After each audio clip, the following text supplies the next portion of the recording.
نايلو معن تاريخنا باليرينا زرستا فيلم تخون عبت بدمن بخدة ستانسة ناي جون ويك عالم التكايدية نايتا بنشتيان كلا أبو أستغتلا يفزتاو حالت تبعت واقايت كوينو نعسة تغلت عامتات أو حدا مستيرا وكام تنبر اتناي والي سعسعيتن اتناي جاكان ناي قتلت سلطنانون إناو سيرت تعبي حزي إذا باليرينا زيا نتسدرا زد فعلات انتاو مستيرا وقجلين مدمساسن حنان مفتاين أحدا جنيا قعزو تركب قندما اتمن قدي كابت حسبتون لعلي زد حلالخن زسنبل المستيرات حزي نيرو إذا نشتي باليرينا أمور داتا نتجاكان شانسلر كتوز حوديا ويس بعلى هادم كوين أخترف نزم السات تاريخ كسام مودات هتكاتلون عدمكم كم سنايلو ما عند فيديو نخوص حكم دما شانلنا سبسكرايب بالمقوار أول نايز شانل كونو إذا فيلم يجمر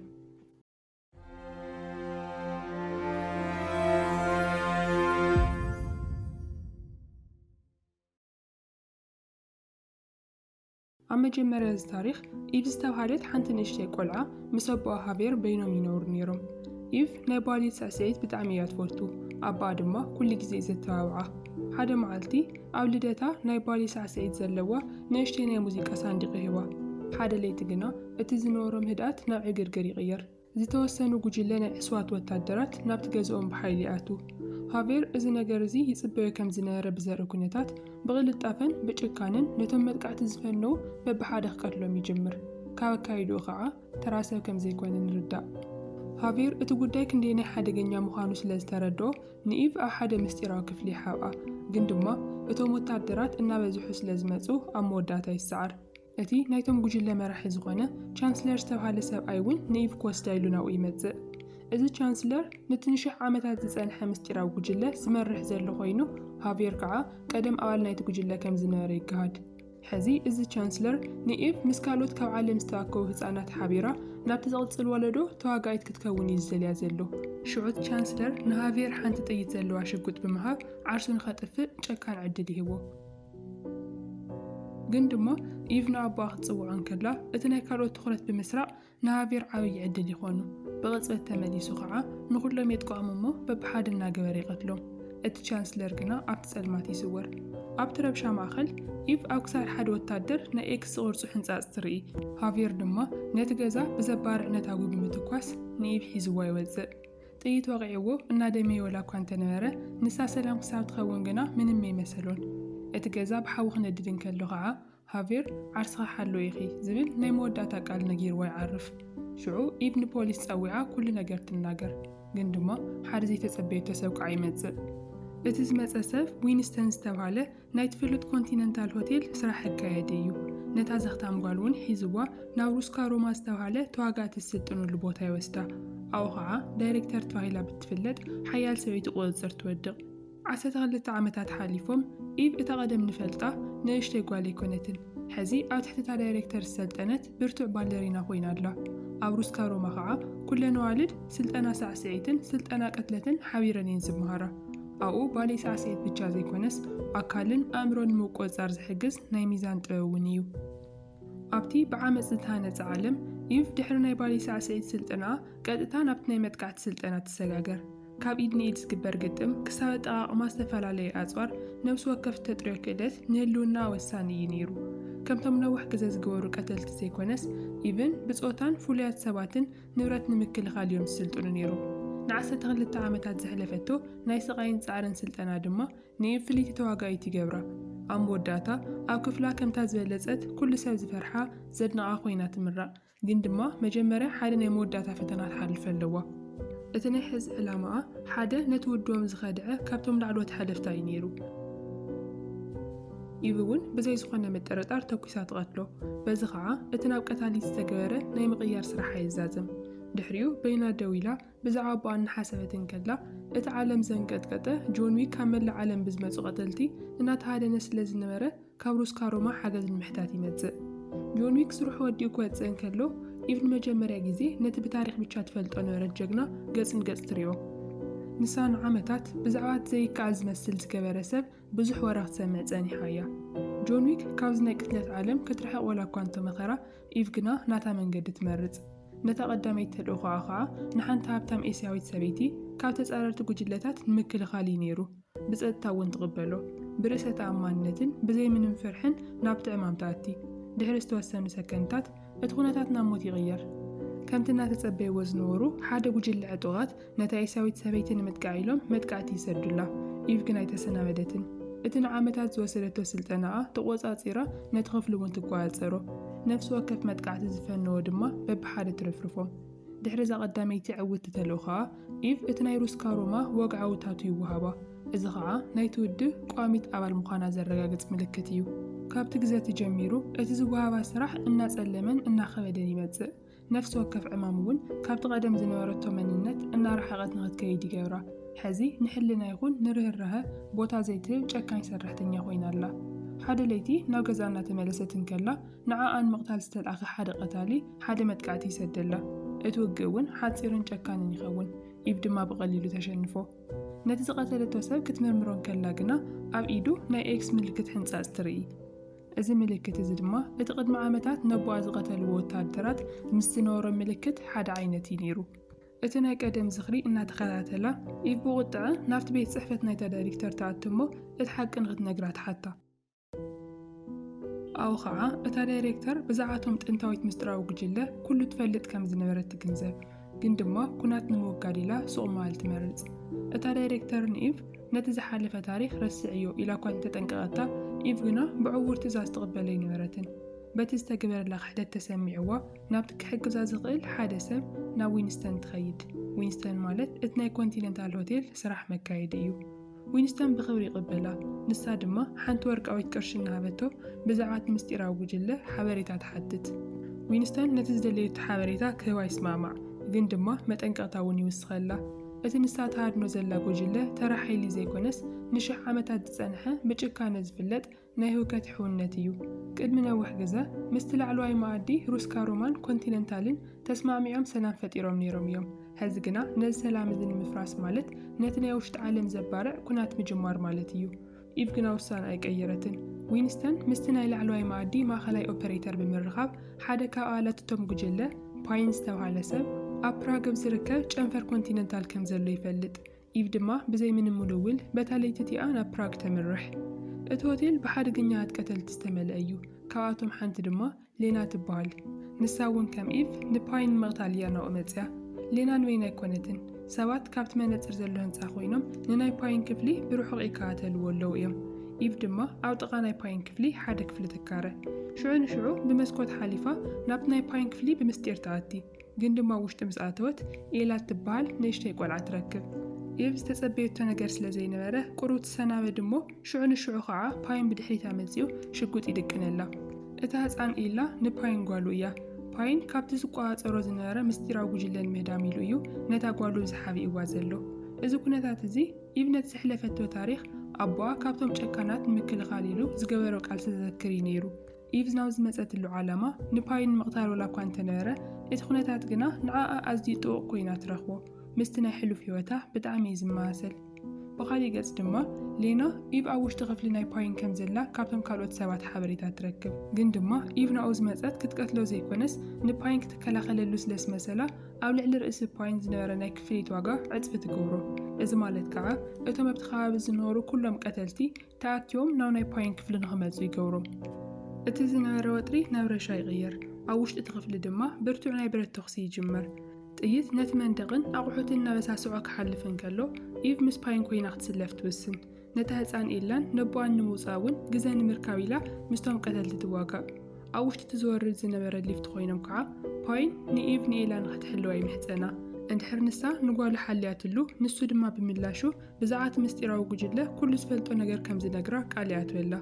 ግን ድማ ኣብ መሬት ከይበፅሑ እንከለዉ ዕድል ትኽሕዶም እሞ ሓደ ሓድሽ ቀታሊ መፂኡ ንፓይን ተኪሱ ይቐትሎ ኢፍ ድማ ብድሕሪት ተወቂዓ ናብ መሬት ትወድቕ ኤላ ከዓ ብሓይል ተታሒዛ ናብ ቻንስለር ትውሰድ ብድሕሪ እዚ እቲ ዝተፈጠረ ዕግርግር ናይቲ ኮንቲነንታል ሆቴል ስራሕ መካየድቲ ትኹረቶም ይስሕብ ብሕጊ ላዕለዋይ ማኣዲ መሰረት እንድሕር ኮይኑ ኣብ ውሽጢ ሆቴል ዝግበር ዝኾነ ዓይነት ናይ ዓመፅ ተግባር ብጥብቂ ዝተኸልከለ እዩ ኢቭን እቶም ካልኦት ክልተ ቀተልትን ድማ ንፍርዲ ናብ ቅድሚት ቤት ምኽሪ ናብቲ ሆቴል ይቐርቡ ኢፍ ኣብ ውሽጢ እቲ ሆቴል ንዝኾነ ሰብ ስለ ዘይቀተለት ብሂወት ክትተርፍ እንከላ እቶም ካልኦት ግና ሽዑ ንሽዑ ይርሸኑ እቲ ሓደጋ ምስ ሕለፈት ኢፍ ህዚ እውን ኣይዕረፈትን ብቐጥታ ናብቲ ጆን ዊክ ዝጥቀመሉ ፍሉጥ ናይ ጸዋር መሸጢ ድኳን ትኸይድ። በታ ወርቃዊት ቅርሺ ጌራ ከዓ ነቲ ዝቕጽል ተልእኾኣ ዝኸውን ፍሉይ ናይ ተኽሲ ጸዋር ክትመርጽ ትጅምር። ግን ድማ ስራሓ ኸይወደአትን ከላ ከዓ እቶም ካብቲ ምስጢራዊ ጉጅለ ዝመጹ ልኻት ወታደራት ንኢፍ ተኸታቲሎም ነቲ ናይ ጸዋር ድኳን ሰይሮም ይኣቱ። ኣብቲ ሰዓት ኢፍ እትሃድመሉ ቦታ ስለ ዝሰኣነት ኣብ ድሕሪ እቲ መሸጣ ኮንቴይነር ዝነበረ ናይ ነታጉ ሳንዱቕ ትርኢ። ንሳ ክተምልጥ እንድሕር ዘይክኢላ ንኹሎም ሓቢራቶም ክትጠፍእ ትወስን። ድሕሪ ዝተወሰኑ ሰከንድታት እቲ ህንፃ ብሓያል ነታጉ ይናወፅ። እቲ ተኽሲ ምስ ኣቋረፀን እቲ ትኪ ምስ በነነን ከዓ እቲ ብቁጣዕ ነዲዱ ዝነበረ በዓል ዋና ናይቲ ድኳን ኢፍ ጸላኢቱ ከም ዘይኮነት ይርዳእ። ኣብ ክንድኡ ንዓኣ ንምምስጋን ድማ ነቲ ዋና ቤት ጽሕፈት ናይ ቻንስለርን እቲ ማእኸል ናይቲ ጥንታዊ ጉጅለን ኣበይ ከም ዝኾነ ይነግራ። ንምሕጋዝ እውን ብዘይ ምንም ክፍሊት ናይ ተኽሲ ጸዋርን መኪናን ይህባ። ኢፍ ድማ ንወይና ኮይና ነቲ ሰፊሕን በረድ ዝመልኦን በረኻ እናሰንጠቐት ጉዕዞኣ ትጅምር። ኣብቲ ሰዓት እታ ዳይሬክተር ናብ ኢፍ ደው ኢላ ኢፍ ካብቲ ውሳነ ንኽትምለስን ኩናት ንኸይትጅምርን ትምሕፀና። ኢፍ ግና ከምቲ ጆን ዊክ ዝገብሮ ዓንዳሪትን ቆራፅን ስለ ዝነበረት ንዝኾነ ትእዛዝ ኣይተቐበለትን። ኣብ ሓንቲ ብበረድ ዝተሸፈነት ዓዲ ኣብ ዝርከብ ንእሽተይ ቤት ምግቢ ትበጽሕ። ከም ተራጋያሺት መሲላ ቡን ክትሰትወላ እኳ እንተፈተነት እቶም ኣብ ውሽጢ ዝነበሩ ሰባት ግና መን ምዃና ቀዲሞም ይፈልጡ ነይሮም እዮም። ድሕሪ ዝተወሰነ ግዜ ሓደ ሰብ ኣትዩ ተኽሲ ይኸፍት። እቲ ቤት ምግቢ ከዓ ናብ ወጥሪ ይቕየር። ኣብ መንጎ ኢፍን ሓደ ተመክሮ ዘለዎ ቀታልን ብርቱዕ ግጥም ይካየድ። እቲ ቀታሊ ብጣዕሚ ፈጣን ዋላ እኳ እንተነበረ ንኢፍ ግና ክምጥን ኣይከኣለን። ሽዑ ኢፍ ኢዱ ሴራ ብዘይ ምንም ውልውል ትቐትሎ። ግን ድማ ትንፋስ ከይመለሰትን ከላ ከዓ ሓንቲ ካብቲ ምስጢራዊ ጉጅለ ኣባል ዝኾነት ሰበይቲ ካብ ክሽነ ወፂኣ ትጥቅዓ። እቲ ውግእ ኣዝዩ ብርቱዕን ውልቃውን እዩ ነይሩ። ኣቑሑትን ጣውላን ብርጭቆ እናተሰባበረ ንህይወተን ይቃለሳ። እቲ መጥቃዕቲ ግና ሓደ ድሕሪ ሓደ ብጣዕሚ እናወሓዘ ይኸይድ። ኢፍ በዝሒ ሰባት ስለ ዝተበለፀትን እትሕበአሉ ቦታ ስለ ዝሰኣነትን ክትሃድም ትጅምር። ኣብቲ ናይ ምክልኻል ግንቢ ዝነበሩ ናይቲ ቻንስለር ሰባት ስለ ዝረአይዋ ድማ ናብቲ ዓዲ ናይ መጠንቀቕታ ደወል ይድወል። ተራ ሰባት ናብዚ መንደሮም ክመፁ እንከለዉ እቲ መንገዲ ባዶ ይተርፍ። እቲ ሃደን እውን ብወግዒ ይጅመር። ኣብዚ እታ ትህደን ዘላ ሰብ ኢፍ ትኸውነላ ማለት እዩ። እቲ ዓዲ ተራ ዓዲ ኮነትን። ዳርጋ ኩሉ ሰብ ናይቲ ምስጢራዊ ጉጅለ እሙን ኣገልጋሊ እዩ። እቶም ነበርቲ ከዓ ንመራሕዮም ክመቱ ብጣዕሚ ድልዋት እዮም። ኢፍ ዘለዋ ሓይሊ ኩሉ ተጠቒማ እንተተቓለሰት እኳ እቲ ኩነታት ንዓ ኣዝዩ ከቢድ እዩ ነይሩ። ኣብ መወዳእታ ብሌናን ብኻልኦትን ትተሓዝ። በቲ ካልእ ገጽ ድማ እታ ንፓይን ጓሉ ዝኾነት ኤላ ኣብቲ ናይ ቻንስለር መንበሪ ገዛ ከም ዘላ ትፈልጥ። ሌና ድማ ንኢፍ ከም ዝሓዝዋ ምስ ነገረቶ እቲ ቻንስለር ብጣዕሚ ደስ ይብሎ። ኢፍ ተኣሲራ ኣብ ወንበር ትቕመጥ እሞ ምስቲ ስድራ ዘጥፍአላ ሰብ ገጽ ንገጽ ትራኸብ። እቲ ቻንስለር ንወይና ክትመጽእ ብምድፋራ ብጣዕሚ እናተገረመ ከላግጸላ ይጅምር። ኢፍ ግና ዝነበራ ፍርሓት ብቁጣዕ ተኪያ ቅድሚ 12 ዓመት ነቦኣ ከም ዝቐተሎ ትኸሶ። እቲ ቻንስለር ንዝተወሰኑ ሰከንድታት ሱቕ ኢሉ ምስ ፀንሐ ኣብ መወዳእታ መን ምዃና ይዝክር። ናይቲ ኸዳዕ ኢሉ ዝሓስቦ ሃቪየር ጓሉ ምዃኑ ክዓቲ ዝትብሎ ግን ድማ ሓደ ዘሰንብድ ምስጢር ከዓ የውፅእ። እታ ንኢፍ ክትሃድና ዝፀንሐት ሌና ቅድሚ ዓመታት ካብ ኣቦኣ ተመንጢላ ብውኡ ዝዓበየት ናይ ኢፍ ሓፍታ ምዃና ይነግረን። እዚ ሓቂ ንኽልቲአን የሰንብደን። እቲ ስምዒት የገሃሰን ከሎ ከዓ ኣብቲ ኣዳራሽ ናይ ብረት ተኽሲ ይስማዕ። ኢፍ ካብቲ ዝተኣሰረትሉ በቲኻ ብምውፃእ ነቶም ሓለውታ ቀቲላ ተምልጥ። ሌና ድማ ነቲ ቻንስለር ዝሃባ መጠንቀቕታ ብምድርዋይ ኣብቲ በረድ ደድሕሪ ኢፍ ትስዕብ። ኣብ ሓደ ገዛ ምስ ተራኸባ ከም ጸላእቲ ዘይኮነስ ከም ደም ዘለወን ኣሕዋት ገጽ ንገጽ ይቖማ። ሌና ብዛዕባ ስድረን እቲ ሓቂ ክትገልጸላ ትጅምር። ኣቦአን ብዝፈጸሞ ክድዓት ነዲአን ሞት ከም ዝዳረገን ንኢፍ እውን ንውር ህይወት ንምሃብ ዝገበሮ ፈተነ ድማ ንኹለን ከም ዝበታተነን ይነግራ። ሽዑ ሌናን ኢፍን ሓፂር ናይ ሰላም ግዜ እናሕለፋ እንከለዋ ወታደራት እቲ ምስጢራዊ ጉጅለ እቲ ተሓቢእናሉ ዘለዋ ቦታ ይረኽብዎ። እቲ ቻንስለር እውን ብቁጣዕ ነዲዱ ንኽልቲአን ቅተልዎን ኢሉ ይእዝዝ። ሽዑ ናብቲ ገዛ ቦምቢ ይድርብዩ እሞ እቲ ነታጉይ ነቲ ገዛ ኩሉ ፋሕፋሕ የብሎ። እቲ ትኪ ምስ በነነ ከዓ ሌና ንሓፍታ ተወሳኺ ቃል ከይተዛረበታ ህይወታ ይሓልፍ። ሕዚ ኢፍ እንደገና ንወይና ትተርፍ፣ ግን ድማ ብቁጣዕ ትዓብድ። ኣብ ጥቓ ዝነበረ ሰይፈ ኣልዒላ ናብቲ ዕግርግር ተኣቱ። ንጸላእታ ድማ በብሓደ ክትቆርጾም ትጅምር። እቲ ቁጣዓኣ ክዕገት ዘይኽእል እዩ ነይሩ። እቲ ቻንስለር ድማ ኢፍ ገና ብህይወት ከም ዘላን ካብ ቀደም ንላዕሊ ሓደገኛ ኮይና ትመጽእ ከም ዘላን ይግንዘብ። ሽዑ እቲ ብሰንኪ ተምሃሮኣ ዝተፈጠረ ዕግርግር ተሓታቲት ንኽትከውን ናብታ ዳይሬክተር ይድውለላ። እታ ዳይሬክተር ድማ ዓብዪ ኩናት ንኸይለዓል ብምስጋእ ነቲ ኩነታት ባዕላ ከም እትፈትሖ ቃል ተኣቱ። ሽዑ ናብ ሓደ ዘይተጸበናየ ሰብ ሓደ ትእዛዝ ትህብ። ንጆን ዊክ እያ ልኢኻቶ ነይራ። እቲ ቻንስለር ጆን ዊክ ዝብል ስም ምስ ሰምዐ ሰባቱ ደው ንኽብሉን ኢዶም ንኸይሓውሱን ናይ ሞትን ህይወትን ትእዛዝ ይመሓላልፍ ባባ ያጋ ይመጽእ ኣሎ ኢሉ እውን ንኹሎም እቲ ዘሎ ኩነታት ይፍልጦ ኣብቲ ፍርቁ ዝፈረሰ ህንፃ ኢቨን ጆን ዊክን ዳግማ ይራኸቡ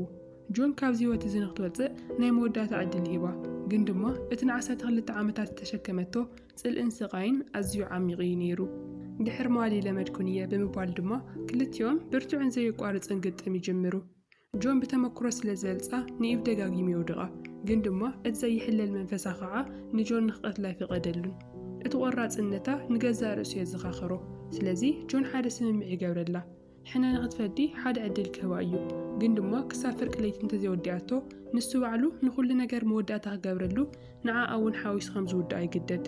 ኢቭ ድማ ናብቲ ናይ መወዳእታ ሃደን ትብገስ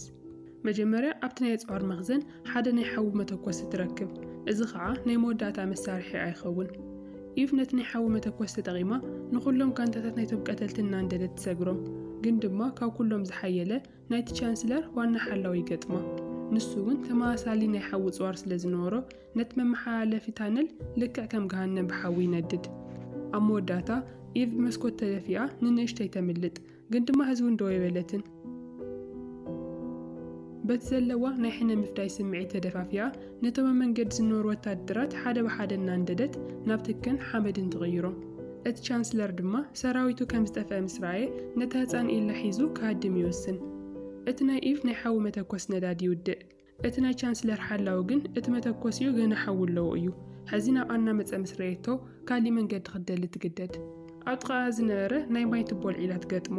ሽዑ ሓውን ማይን ይጋጠሙ ግን ድማ እቲ ሓዊ ስለ ዝበለፀ ከዓ ኢቭ ንድሕሪት ትድፋእ ሽዑ እቲ ሓላዊ ንዓኣ ንምቕታል ይቐርብ ኩሉ ነገር እውን ናብ መወዳእታ ዘብቅዐ እዩ ዝመስል ነይሩ ግን ድማ ሃንደበት ሓንቲ ጥይት ትተኮስ እሞ እቲ ናይ ሓላዊ ፅዋር ኣብ ኢዱ እንከሎ ይፍንጀር ጆን ዊክ ነይሩ ብምስጢር እናሓገዛ በዛ ጥይት እዚኣ ከዓ ጆን ዊክ ባዕሉ ናብቲ ኩናት ይኣቲ ልክዕ ከም ተፈጥራዊ ሓይሊ ገይሩ ነቶም ዝተረፉ ወታደራት ሓደ ብሓደ እናፀረገ ይቅፅል ኢቭ ድማ ነቲ ቻንስለር ንምዕጋት ኢላ ናብ ቅድሚት ትግስግስ እታ ቻንስለር ዝነበረላ መኪና ክትብገስን ከላ ኣርኪባ ነቲ ሹፌር ብጥይት ትወቅዖ እቲ ቻንስለር ድማ ካብቲ መኪና ክወፅእ ይግደድ ሕዚ ዘለዎ መሳርሒ ዘረባ ብቻ እዩ ግን ድማ ኢቭ ክትሰምዖ ፈቃደኛ ኣይነበረትን እቲ ግዜ ከዓ ገና ፍርቂ ለይቲ ስለ ዘይመልአ ነቲ ምስ ጆን ዝገበረቶ ስምምዕ ትዝክር ብዙሑል ስምዒትን ብትክክለኛ ዒላማን ነቲ ቻንስለርን ነቶም ዝተረፉ ሰባትን ትቐትሎም ጆን ዊክ ድማ ነቲ ተዋሂብዎ ዝነበረ ውዕል ቅትለት ካብ ምፍፃም ይዕቀብ ኣብ ክንድኡስ ንኢቭን ኢላን ብሰላም ንኽከደ ይሓድገን ናብታ ዳይሬክተር ተመሊሱ ድማ ኢቭ ነቲ ቻንስለርን ነታ ሰባቱን ከም ዝቐተለቶም ብቻ ይነግራ ድሕሪ 2 መዓልቲ ሰላም ንጊዜ ይሰፍን ኢቭ ነታ ህፃን ኢላ ምስ ኣቦኣ ፓይን ተራኸባ ለካ ፓይን ብተኣምር ካብ ትኸቢ መውቃዕቲ ድሒኑ እዩ ነይሩ ድሕሪኡ ኢቭ ኣብ ሓደ ቲያትር ኮይና ናይ ባሌ ሳዕስዒት ክትዕዘብ ከላ እቲ ዓለም ግን ኣይረስዓን ኣብ ሓደ ቦታ ንኢቭ ንዝቐተለ $6 ሚልዮን ዝኸፍል ሓድሽ ውዕል ቅትለት ይወፅእ ሕዚ እቲ ሃዳኒት ዝነበረት ጓል ባዕላ ትህደን ሰብ ኮይና ኣላ ሽዑ ናታ ፅንዓትን ዓወትን እናርኤና እቲ ፊልም ይውዳእ ንስኹም እውን ካብ ናይ ኢቭ ህይወት ዝተማርኩሞ ነገር ከም ዝህሊ ተስፋ እናገበርኩ ብዛዕባ ዝብል ዘለኩም ሓሳብኩም ድማ ኣብ ኮሜንት ፀሓፉልና ነዚ ቪድዮ እንድሕር ፈቲኹምዎ ላይክ ብምግባር ቻናልና እውን ሰብስክራይብ ጌርኩም ኣብ ቀፃሊ ቪድዮ ንራኸብ